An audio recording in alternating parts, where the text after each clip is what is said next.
Welcome to Mr. Wild. I bring you the darkest real stories from around the world. No fiction, no filters, just the truth. Let's begin. This is part 2 of our journey through Los Angeles' darkest true crime stories. After exploring the Night Stalker and the mysterious case of Elisa Lam, we return to the place that connects them both, the Cecil Hotel.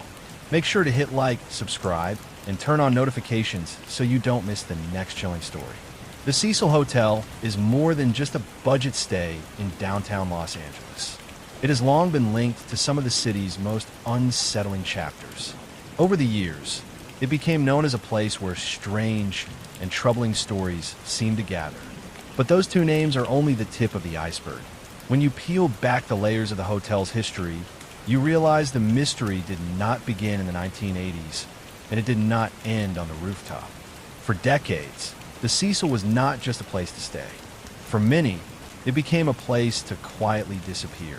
From the 1930s through the 1960s, a troubling pattern began to form around the building at 640 South Main Street, giving it a reputation that would follow it for generations. This story does not begin in a dark alley or a police lab, but on a window ledge high above the streets of downtown Los Angeles. It is one of the most strange and heartbreaking moments in the Cecil Hotel's long history. A moment where one person's private struggle unexpectedly collided with another person's life in a way that feels almost impossible. This is the story of a 1962 Cecil double tragedy. Imagine the scene inside room 928. It is late in the evening on October 12, 1962. The air in the room feels heavy, not from the California heat, but from everything that has been left unsaid.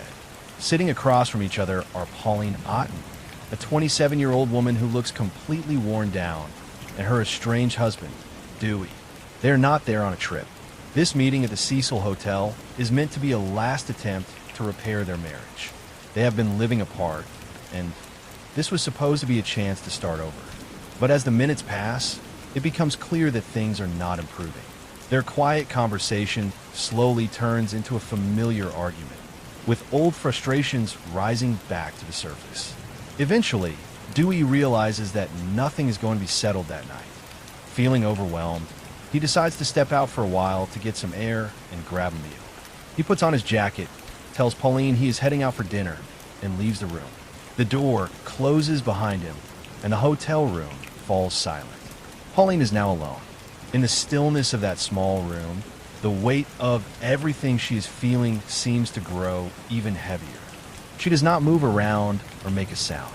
She simply sits there, staring at the window, lost in her thoughts. For her, the argument was no longer just about Dewey. It was about everything. About feeling stuck. About feeling left behind.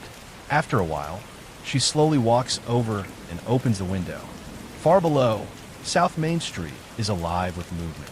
People are heading to late-night shows, meeting friends, or just passing through downtown Los Angeles. From that height, the city feels distant, almost unreal. What happens next unfolds in a matter of moments. At the same time, a man named George Giannini is walking along the sidewalk outside. He is 65 years old, a quiet man going about his evening, focused only on getting where he needs to go. He has no idea that his ordinary walk is about to become part of one of the most haunting stories in the Cecil Hotel's history. In an instant, two separate lives, with no connection at all, are about to cross in a way that no one could have imagined. In the quiet of room 928, Pauline Otten was no longer just looking out a window. To her, it felt like a way out. From a 9th floor, the view was classic 1960s downtown Los Angeles. Neon signs from nearby theaters glowed through the haze, and traffic moved slowly below. To anyone else, it was just another city scene. But to Pauline, that window felt like the only escape from the silence Dewey had left behind. She stood up from the edge of the bed. There was no frantic movement, no phone call, no note left behind. In many stories, people look for an explanation, something written down to explain what someone was feeling.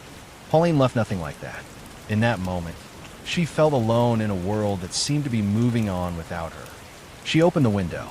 The sounds of the city drifted in, distant voices, passing cars, the hum of downtown life. After a brief pause, she climbed onto the ledge and looked down at South Main Street far below.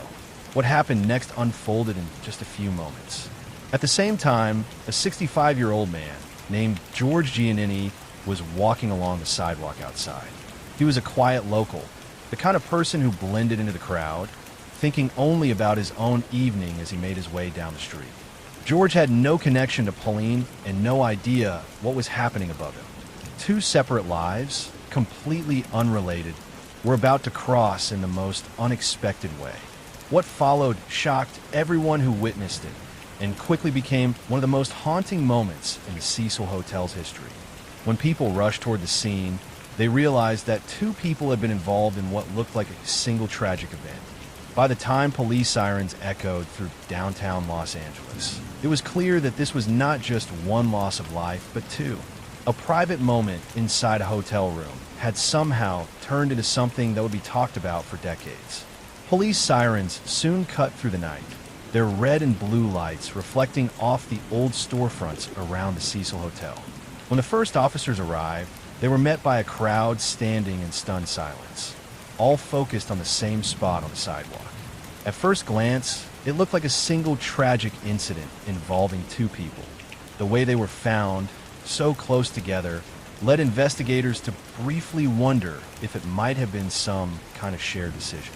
In the early 1960s, situations like that were not unheard of at the Cecil. So the first assumption, as uncomfortable as it was, seemed to make sense. But as officers began to look more closely, that explanation quickly started to fall apart. One of the men on the scene noticed something that did not fit.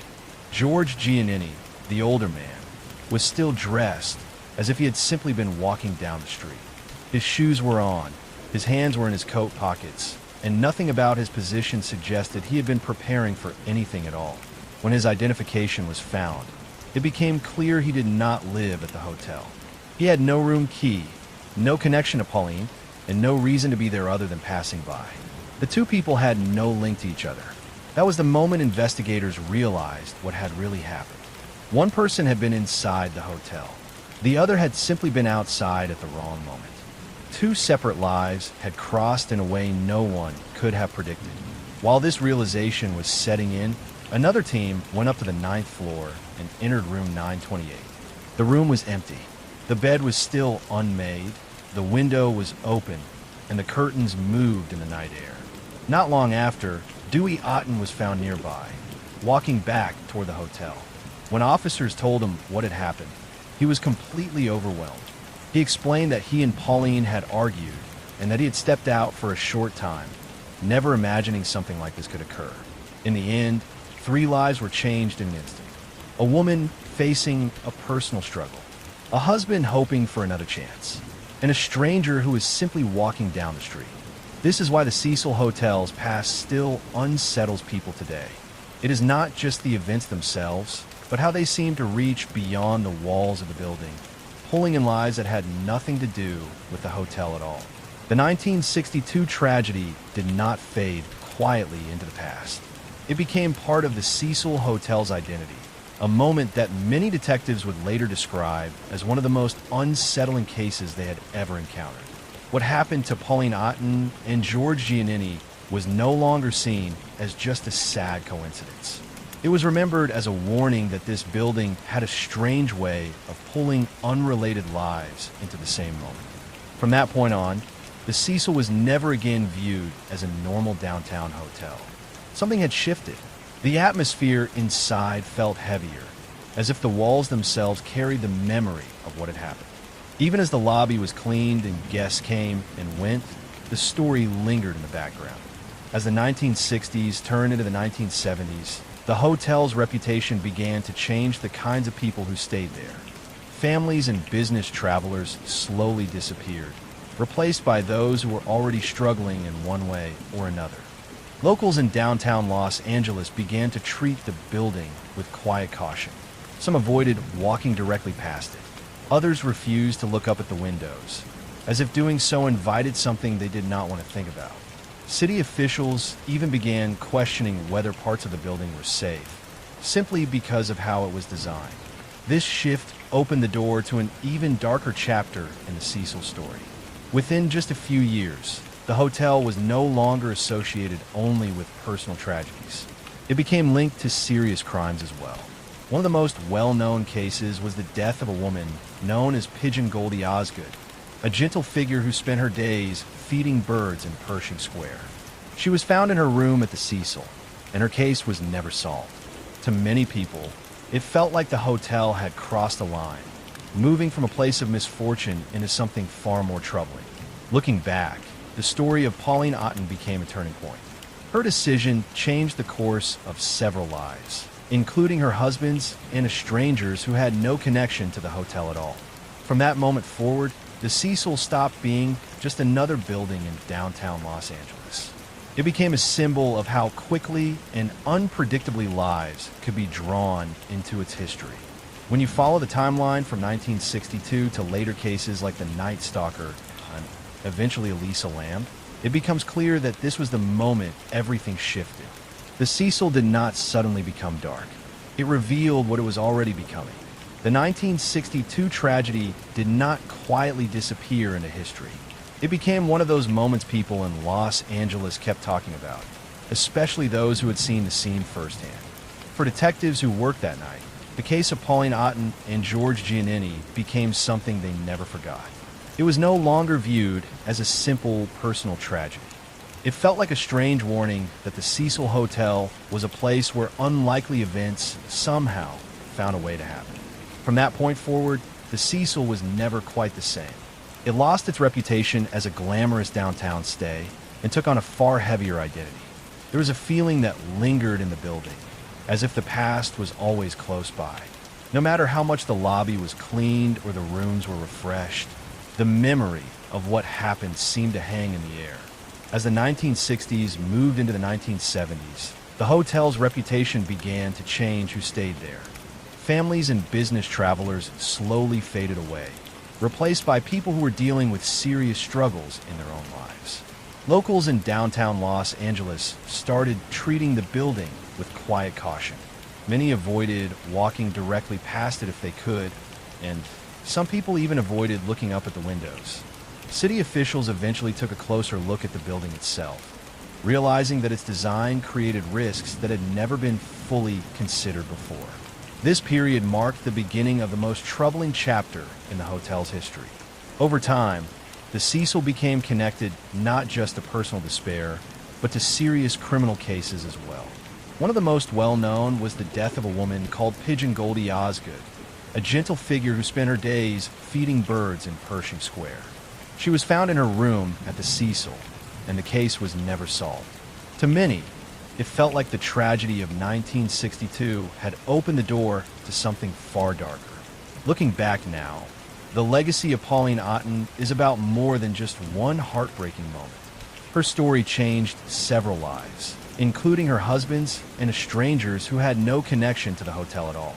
From that night on, the Cecil stopped being just another building in downtown Los Angeles. It became a place tied to a long chain of unsettling events. Looking back now, the legacy of Pauline Otten is about more than just one heartbreaking moment. Her story changed several lives, including her husband's and a stranger's who had no connection to the hotel at all. From that night on, the Cecil stopped being just another building in downtown Los Angeles. It became a place tied to a long chain of unsettling events. When you trace the timeline forward from Pauline to the Night Stalker and eventually to Elisa Lam, it becomes clear that 1962 was the turning point. That was the year the Cecil stopped being remembered as a landmark and started being remembered for the stories that would follow. In 1991, the lobby of the Cecil Hotel saw a guest check in who looked more like a high-end lawyer than someone staying in a budget hotel on Skid Row. He was confident, well-dressed, and spoke with a polished Austrian accent. But as the staff handed him his room key, they had no idea they were welcoming someone with a very dark past. This is the story of Jack Unterweger, a man who built a public image as a writer and intellectual while secretly living a double life. In 1974, the woods of Germany were the setting for a crime so disturbing It should have ended Jack Unterweger's story forever. A young woman was drawn into the forest, restrained with her own clothing, and lost her life in a way that revealed a deeply troubled and dangerous individual. Jack was arrested, convicted, and sentenced to life in prison in Austria. In most cases, that is where the story ends. But Jack Unterweger was not like most inmates. He had an extraordinary ability to charm and manipulate, and he was about to pull off one of the most shocking comebacks in criminal history. While sitting in his cell, Jack did not spend his time like most prisoners. He picked up a pen. He began writing poetry that critics called hauntingly beautiful, and plays that were praised for their depth and intelligence. His work began circulating far beyond the prison walls. He also wrote an autobiography called Purgatory, where he described a difficult childhood and a supposed personal transformation behind bars. He presented himself as someone who had been misunderstood and had now found purpose through art and reflection. This is where the story takes a truly unexpected turn. Influential writers, professors, and public figures across Austria began reading his work. They were impressed. Many of them believed that someone who could write with such insight could not possibly still be dangerous. A public campaign formed in his support. Fundraisers were held, petitions were signed, and television interviews were given. Jack was held up as an example of how rehabilitation through creativity could work. To his supporters, he became proof that people could change. And the pressure worked. In 1990, after serving just 15 years of a life sentence, Jack Unterweger was released from prison, and he did not walk back into a quiet, forgotten life. He stepped directly into the spotlight. News cameras were waiting for him at the prison gates. Supporters welcomed him as a success story. He was quickly hired as a television host and a journalist.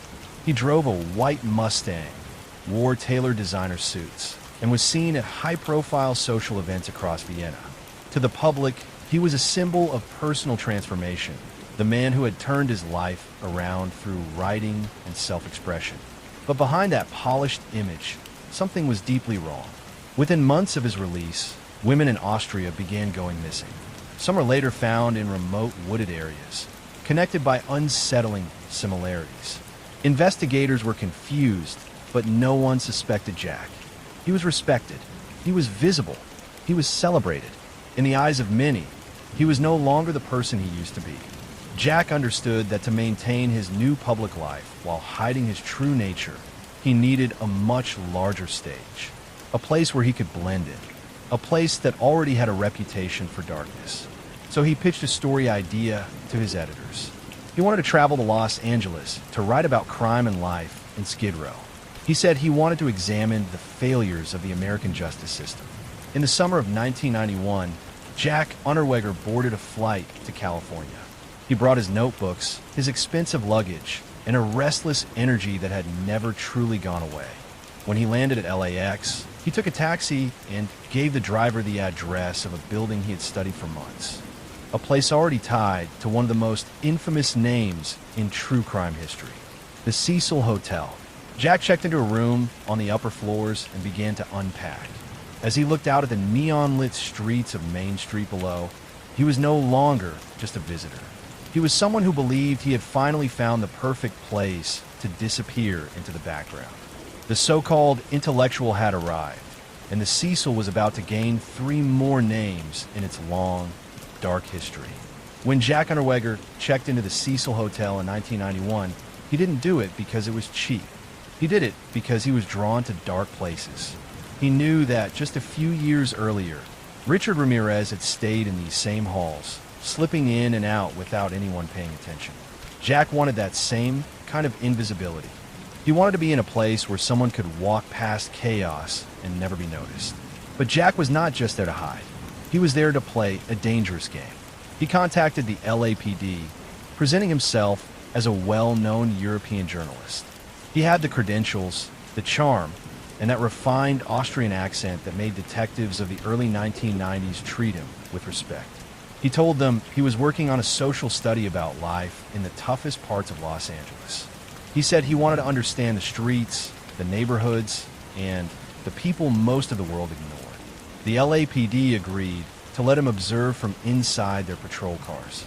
Picture the scene. It is 2 o'clock in the morning. A black and white police car rolls through the roughest parts of Skid Row and Hollywood.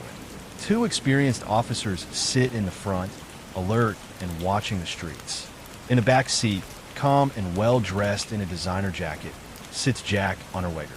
To the officers, he was just a curious reporter. He was polite, always taking notes and asking thoughtful questions. But what they did not realize was that Jack was not gathering information for a story. He was carefully studying their routines. He asked things like, when someone is found in these alleys, how long does it usually take before anyone notices? Or, if someone goes missing from this block, how quickly do you start looking for them? He even asked about how investigations worked in places that were busy and overcrowded. Without realizing it, the police were showing him where attention was weakest. They talked about which streets were rarely checked, which alleys were poorly lit, and how certain areas received less focus than others. Jack was quietly learning how the city worked. After the ride along ended, he would return to his room at the Cecil. He would sit in the dim light, looking out over the streets he had just mapped out in his mind. By day, he was the polished intellectual, meeting city officials and speaking with activists. But after dark, something changed. He would leave the hotel quietly, moving through the lobby without drawing attention. He did not need directions. He already knew exactly where he was going. He began approaching women in the very areas the police had described as low priority. He understood that in a city as large and chaotic as Los Angeles, people could disappear without immediately raising alarm. Before long, news reports began to surface. Shannon Exley, Irene Rodriguez, Sherry Long. Their names appeared in the papers after they were found in out-of-the-way locations on the edges of the city. Investigators noticed strange similarities in these cases, but at first, they could not connect the dots. All the while, Jack was back at the Cecil. He would read the morning newspaper in the hotel cafe, quietly following the stories while the city searched for answers. To everyone else, he was the journalist who came to study crime in Los Angeles. In reality, he was much closer to the story than anyone realized. While Jack Unterweger was back at the Cecil Hotel, likely standing on his balcony and looking out over the city, he was quietly spreading fear across. A very different kind of storm was building thousands of miles away in Vienna. In Austria, local investigators were starting to experience what felt like a system-wide warning. Since Jack had been released from prison, the number of women going missing had sharply increased. These are not random cases. When some were eventually discovered, they were found in wooded areas, unclothed, and taken in a way that showed clear signs of force. But there was a serious obstacle. Jack Unterweger had become a national symbol. He was the man who was supposed to prove that people could change. To accuse him meant admitting that the country's intellectual elite had been completely misled. Still, a small group of determined detectives in Vienna quietly started their own investigation. They built a detailed timeline. They tracked every book tour, every television appearance, and every public trip Jack made, then compared it to the dates women disappeared. What they found was deeply unsettling. Almost every time Jack appeared in a new city for a reading or lecture, another woman vanished soon after. But suspicion alone was not enough. They needed proof that what was happening in Europe was connected to what was now happening in America. Back in Los Angeles, the LAPD was facing a growing problem of its own. The cases of Shannon Exley, Irene Rodriguez, and Sherry Long were now being examined as part of one larger pattern. Investigators studied the way these women had been restrained and noticed something unusual. The knots were complex and carefully made, nothing like what they normally saw on the streets. Whoever was responsible had a very specific skill set. It was a signature left behind on purpose. This was long before fast online systems and instant global databases. The connection happened almost by chance. Austrian police contacted Interpol, asking if any other major city had recorded cases involving a unique restraint pattern using clothing and intricate knots. When that message reached Los Angeles, the room went silent. The same officers who had taken Jack Unterweger on ride-alongs suddenly felt uneasy. They remembered the charming Austrian man sitting in the back seat. They remembered how he kept asking about response times, missing persons, and how evidence was handled. They finally realized he had not been gathering material for a story. He had been gathering information for something far more dangerous. The LAPD and Austrian authorities quietly formed a joint task force. They did not move in right away. Jack was still a public figure, and one mistake would allow him to turn the media against them and slip away. So instead, they watched him. They monitored him walking through the Cecil Hotel lobby. They tracked his mail. They observed how he moved through the same neighborhoods he had been studying.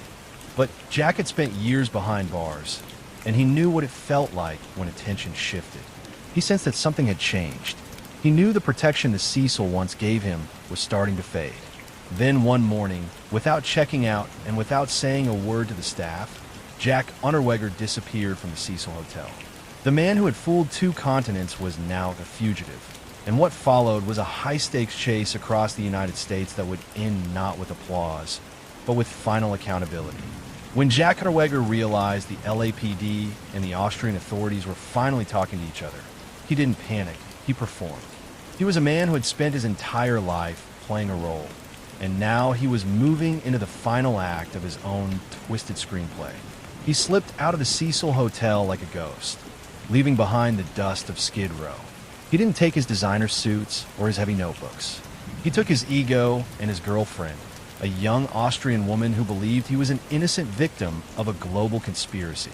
Together, they disappeared into the vast expanse of the American highway system, triggering one of the most sophisticated international manhunts of the 1990s. Jack didn't hide in a basement or under a bridge. That wasn't his style. Instead, he led the FBI and Interpol on a multi-state chase that felt like a psychological thriller. While moving from city to city, checking into motels under false names, he was doing something incredibly bold. He was calling the media. While on the run, Jack used payphones at gas stations and rest stops to contact Austrian newspapers and television stations. He told them he was being framed by the LAPD and that the American police were trying to hide their own failures by blaming a famous European intellectual. He was trying to use his celebrity status as a shield against the charges, and for a short time, it worked.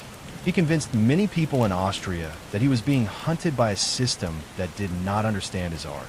Meanwhile, the FBI was tracking his credit card activity and his phone calls with extreme precision. They realized he was moving through the southeastern United States, heading toward the coast. The so-called intellectual killer was trying to reach a place where he could blend into the international tourist crowd and eventually make his way back to Europe.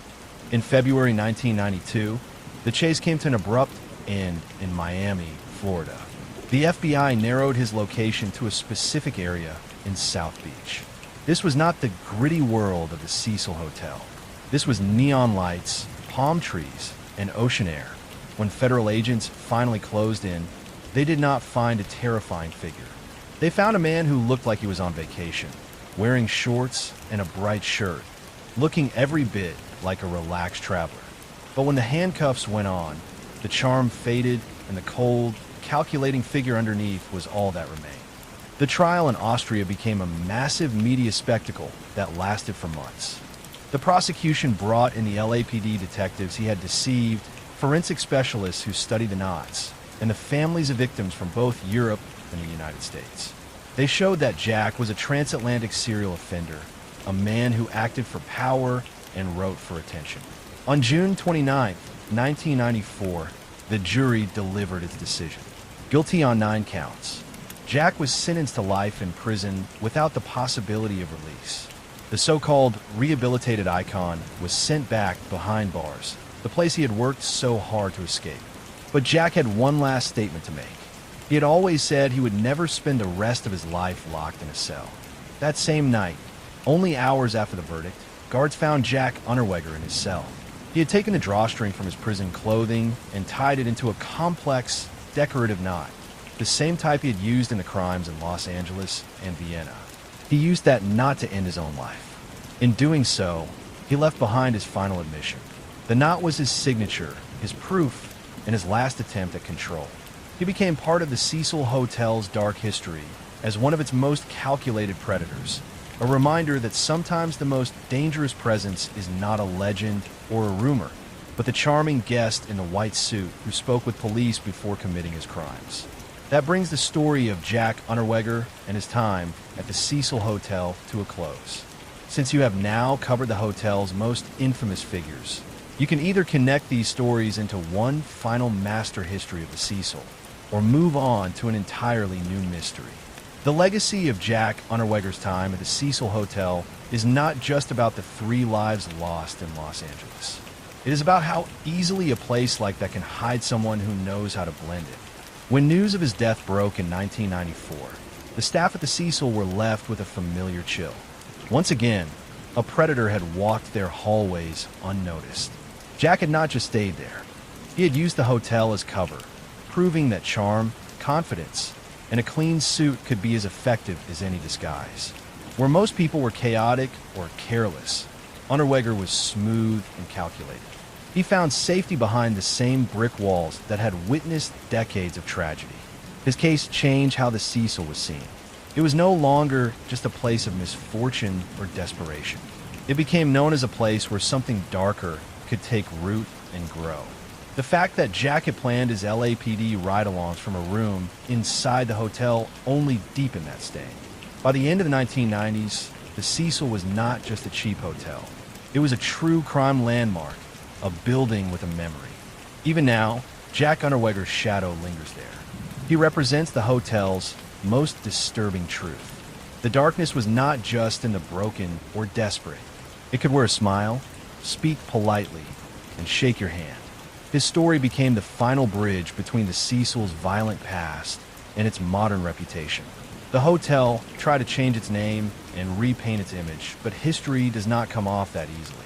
From the jumpers of the 1930s to killers like Unterweger, the Cecil earned its place in the darkest chapter of Los Angeles. He was just one more man who found exactly what he needed there, a place that let him be who he really was. While the names Ramirez and Unterweger get most of the attention today, they were only the latest figures in a building that had already seen decades of tragedy. To understand the Cecil, you have to go back to the time when it earned its most unsettling nickname, the Suicide.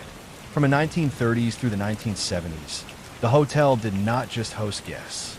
It became a place that seemed to pull in people who were already struggling, as if the building itself carried a heavy, inescapable weight. In the early 1930s, the Cecil Hotel was a place filled with promise and polished ambition. It had been built to become the pride of downtown Los Angeles, a place where powerful business figures and rising Hollywood stars would gather beneath its grand ceilings. But on a Tuesday evening in 1931, that polished image quietly began to fall apart. A man stepped through the heavy front doors carrying a private burden he had no intention of taking back with him. He walked to the front desk, straightened his hat, and signed the guest book as James Willis from Chicago. To the clerk, he looked like any ordinary traveler hoping for a fresh start in California. He paid for the room, took his brass key, and headed upstairs. But James Willis was not his real name. The man was actually W.K. Norton, and he had not come to the Cecil to begin something new. He had come to quietly bring something to an end.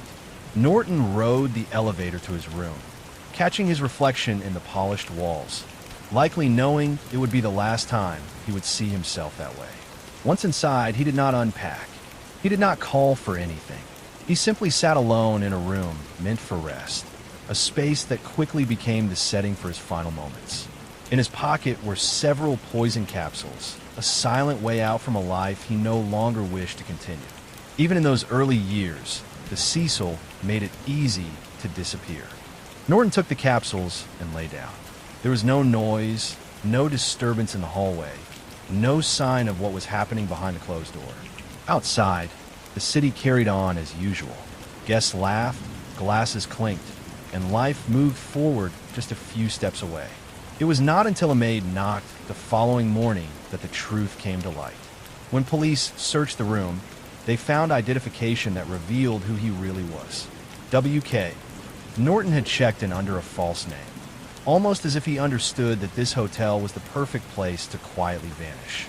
He became the first recorded person to lose their life inside the Cecil Hotel.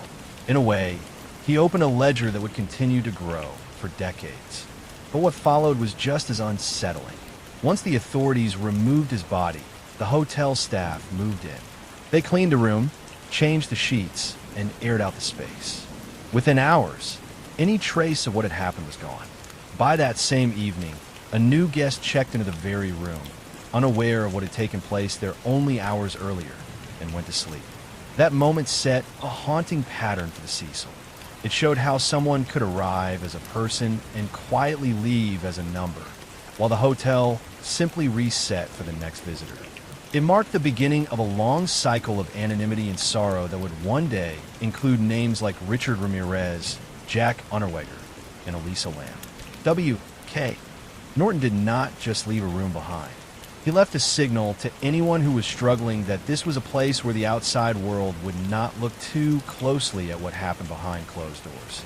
By 1932, the shadow of the Great Depression had stretched across the United States, and Los Angeles was feeling the pressure. The Cecil Hotel, which had opened with such fanfare just a few years earlier, was seeing its identity shift. Those high, vaulted ceilings and the costly marble floors that once felt like a symbol of the roaring 20s began to feel cold. The echoes in the lobby weren't of laughter anymore. They were the sounds of desperate people searching for a place to hide from a world that had run out of money and hope. Into this environment walked a 25-year-old man named Benjamin Doddick. Benjamin wasn't a drifter or a hardened criminal. He was young, in the prime of his life, and by all accounts, he should have been looking toward the future. But when he approached the front desk of the Cecil, he wasn't carrying much luggage, and he wasn't looking for a long-term stay. He checked in, took his key, and rode the elevator to one of the upper floors.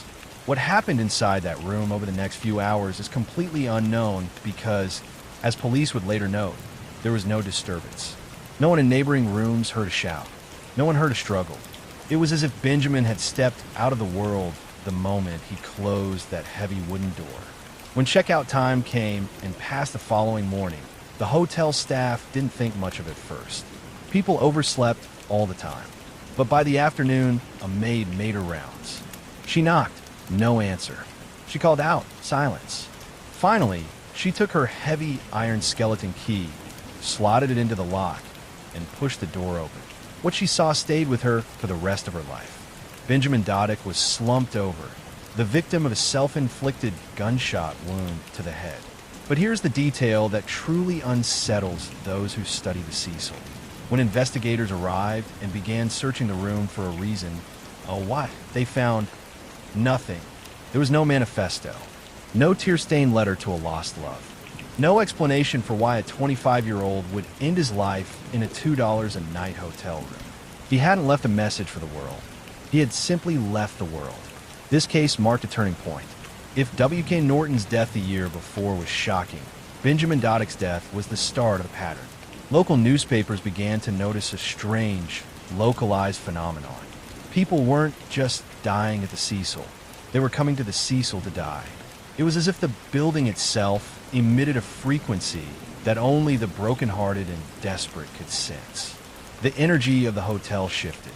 Staff began to view guests differently when they checked in alone with no luggage.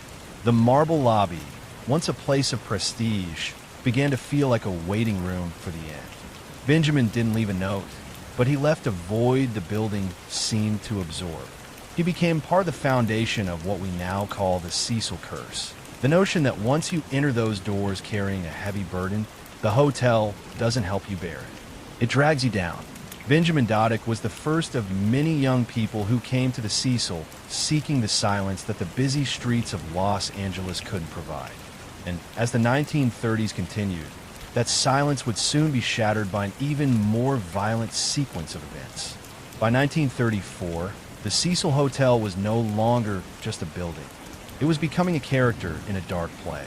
The staff had grown a thick skin, but nothing could have prepared them for the arrival of Sergeant Louis D. Borden. Louis wasn't a drifter, and he wasn't a victim of the Depression's financial collapse. He was a retired Army sergeant, a man whose life had been defined by discipline, structure, and the mental toughness forged from years of military service. He was the last person anyone expected to appear on the permanent guest list. But as anyone familiar with the Cecil's history will tell you, the hotel doesn't care about rank. On a warm July afternoon, Borden walked into the lobby, posture straight, movements methodical. He checked in, went to his room, and for several days was the perfect guest. Quiet, tidy, and causing no trouble. But inside that room, a different kind of battle was unfolding. One his military training hadn't prepared him for. When the hotel staff eventually entered his room after he didn't respond to a wake-up call, they found a scene far more visceral than the quiet passing of W.K. Norton. Sergeant Borden was in his bed, having used a standard shaving razor to end his life. The room, which had been a place of rest just hours before, was now a testament to a despair that was jagged and sharp.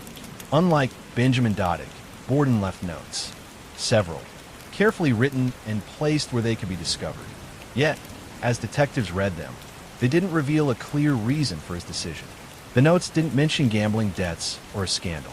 Instead, they spoke of a deep, unshakable darkness, a feeling of exhaustion with the march of time.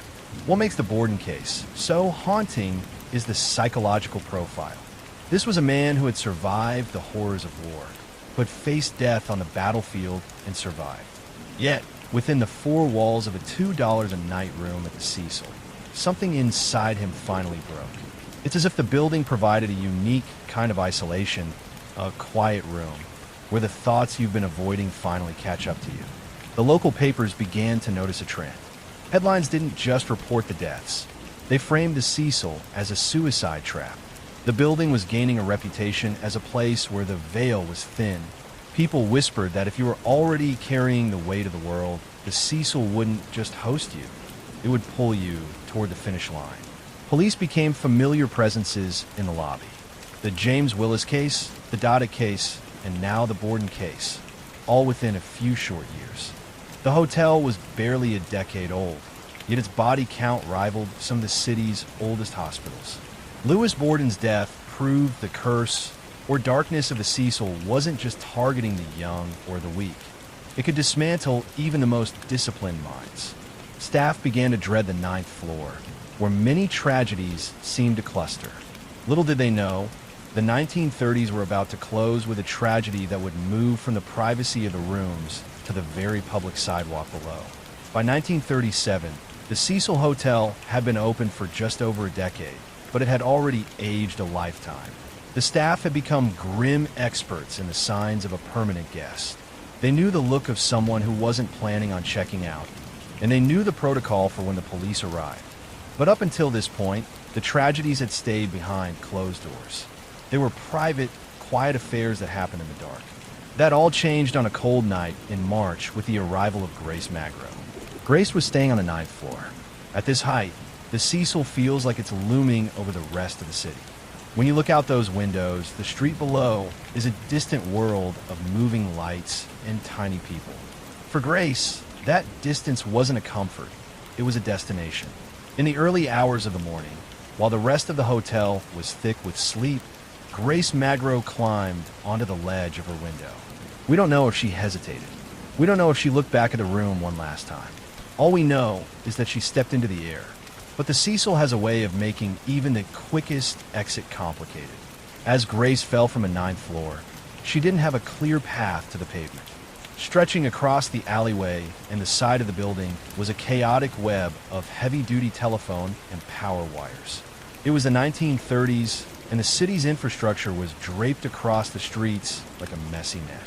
In a moment that seems like something out of a horror movie, Grace's body became violently entangled in those wires. The lines didn't snap, and they didn't catch her safely. Instead, they snagged her, leaving her suspended in midair, hundreds of volts of electricity humming through the lines around her. When the sun began to rise over downtown LA, the early morning workers didn't find a body on the sidewalk. They looked up and saw the silhouette of a woman hanging from the wires, silhouetted against the pale morning sky. It was a gruesome public spectacle that paralyzed the block. The police and the fire department had to be called in to perform a task they had never anticipated, retrieving a jumper from the sky. The recovery process took hours, and by the time they brought Grace down, a massive crowd had gathered. The secret was out. The Cecil wasn't just a place where people disappeared. It was a place that put its tragedies on display. This event did something to the psychology of the neighborhood. It turned the Cecil from a troubled building into a monument of misfortune. People started to associate the very exterior of the hotel with death. You couldn't walk past South Main Street without glancing up, half expecting to see another shadow falling from the ninth floor. The investigation into Grace's life yielded the same frustrating results as the others. There was no clear motive, no smoking gun. It was as if the ninth floor had simply exerted its own gravity. Grace Magro became the first of the Cecil jumpers, a category of death that would eventually claim the lives of Pauline Otten and George Giannini decades later. The 1930s ended with the Cecil Hotel standing as a vertical graveyard. The management tried to paint over the scandal, but the building had already earned its reputation. It had become a beacon. It was telling the world that if you had reached the end of your rope, there was a room waiting for you on the ninth floor. By 1944, the Cecil Hotel had spent over a decade absorbing the sorrows of the Great Depression and the early years of World War II. The staff had witnessed nearly every type of tragedy, the poisonings, the slashings, the jumpers. But nothing, absolutely nothing, could have prepared them for what would unfold in room 657. This is the story of Dorothy Jean Purcell, and it stands as one of the darkest chapters in the hotel's long, blood-stained history. Dorothy was only 19 years old. She had checked into the hotel with her 38-year-old boyfriend, a shoe salesman named Ben Levine. They weren't there for anything sinister. They were just two people seeking a place to stay. But Dorothy carried a secret she hadn't fully confronted. Even with herself, she was pregnant, and she was in deep denial about it. In the middle of the night, while Ben slept just a few feet away, Dorothy began experiencing sharp, agonizing pains in her abdomen. She didn't wake Ben. She didn't call the front desk or summon a doctor. In a state of complete shock, and perhaps a dissociative break from reality, she crawled into the communal bathroom on the floor. There, alone under the dim flicker of a single bulb, she gave birth to a baby boy. What came next is the stuff of nightmares. Dorothy later claimed she looked at the infant and believed he was dead. She said he wasn't breathing, wasn't moving. In a moment of pure panic, driven by fear, trauma, and the terror of scandal, she walked over to the bathroom window and opened it. She didn't check for a pulse. She didn't wrap him in a towel. She simply let the newborn fall into the narrow, dark alley below. Then she returned to her room, cleaned herself up, and crawled back into bed beside Ben. She said nothing. She acted as if the previous hour had never occurred, as if the walls of the Cecil could absorb the secret the way they had absorbed so many others. But the Cecil doesn't hide secrets. It only waits for them to be discovered. The next morning, a guest in a nearby building looked down into the alley and spotted a small, white figure lying on the roof of a lower structure. When the police arrived, they recovered the newborn. The coroner's report delivered the most devastating revelation. The baby had been alive at birth. His lungs had functioned. He only died upon impact. The trail of evidence quickly led back to Dorothy Purcell. She was arrested and charged with murder, but her trial shocked the public. Her defense argued she had suffered from puerperal psychosis, a severe mental break triggered by the trauma of childbirth. She was ultimately found not guilty by reason of insanity and committed to a psychiatric hospital. This case cemented the Cecil's reputation as a hotel unlike any other.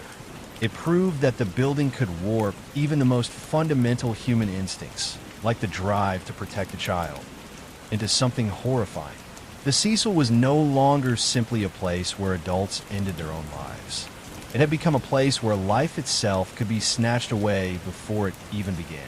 From the 1930s to the 1970s, the Cecil Hotel became a vertical record of despair. Whether it was the poison of W.K. Norton, the razor of Sergeant Borden, or the window of Dorothy Purcell, the building magnified suffering. By the 1980s, it had already absorbed decades of tragedy. Today, the Cecil still stands. Its lobby is open, the high ceilings are intact, and the marble floors shine, but the silence lingers. The hotel has been renovated, rebranded, and now operates with new management.